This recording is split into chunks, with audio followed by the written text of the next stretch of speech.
canopy collapsed, the placental mammals, they didn't adapt well or survive in Australia.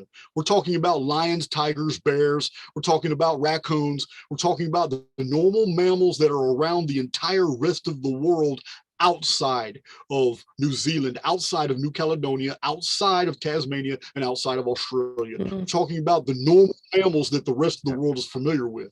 They didn't survive in the Australian, like the marsupials. The marsupials took to the night. They basically just switched their time over. But being nocturnal and adapted to heat, Australia was perfect for them.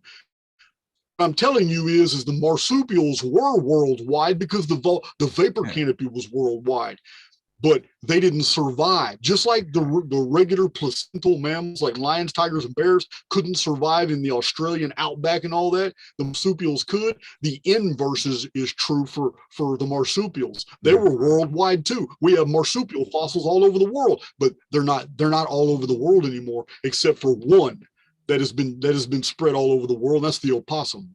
But other than that, there's like 400 different species of marsupials, and they're just right there in the southern hemisphere. So I always thought that was really interesting. I've done a lot of research on the marsupials and all that, but it's not just them. We'll get to the flightless birds too.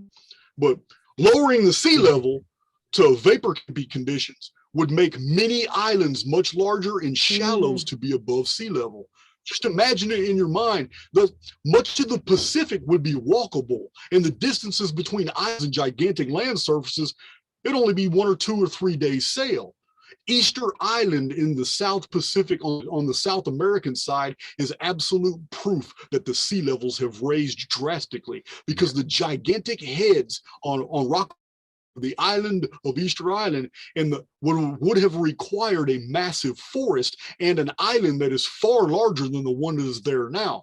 The evidence, the infrastructure and architecture that was left behind shows a sedentary race, a race that was widespread, and they came from their homes to do building, and they did it at their leisure. They had workshops, and tools were all laid out when the cataclysm occurred. When the cataclysm occurred, they dropped their stone hammers and their copper chisels. They dropped everything, because that's exactly where archaeologists found them. In my book, When the Sun Darkens, which was published in 2009, I have a lot about that. I discuss it for about 2 pages. It's called Gajian Deluge. But when the final destruction happened to Easter Island, it was already now a sacred site that people had to sail to finish the building.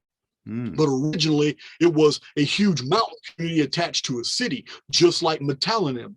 I don't know if you know about the ILAP and the Carolines, but is a basalt city that is completely underwater in the Pacific, but it wasn't built underwater.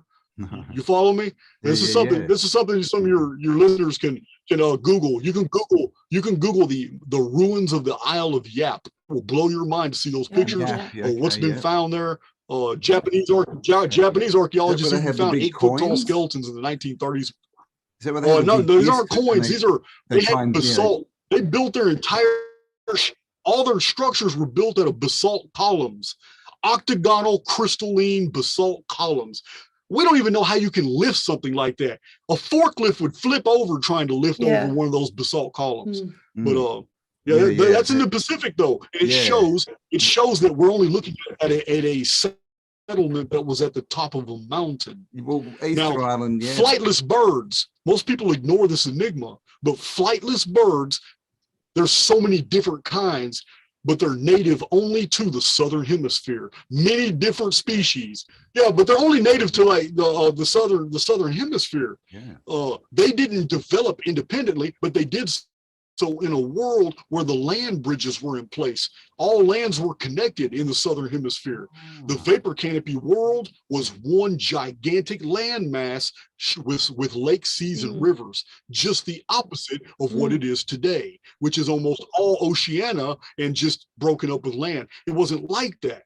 This is why you see these geometrical patterns in Indonesia. When you look at a map, you see like fingers coming off of Asia going out into the ocean. All those are ridge lines to ancient mountain ranges.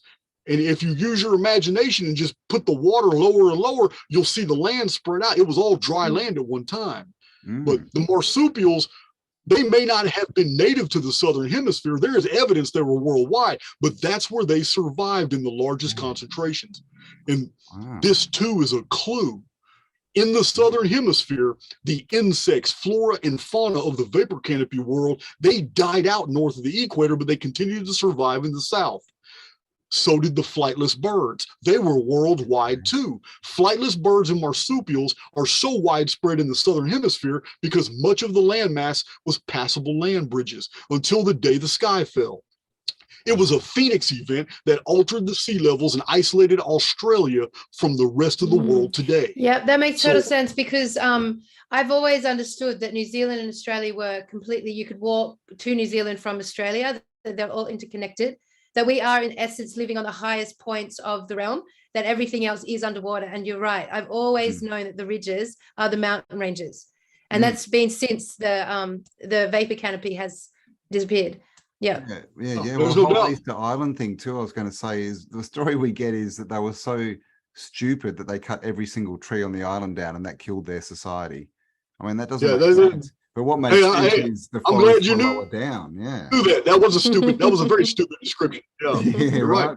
Yeah, but if all the forest got flooded, then that makes sense. Yeah. Yeah. Here's another map put out by somebody that shows what a world would look like if the sea level was lower. Yeah. Oh wow! That is Australia in the middle there. Wow. Yeah, that's Australia, New Zealand. They're all connected. Yeah, all connected. They're all connected to Indonesia, and it's a 2-day sail to Thailand. Wow.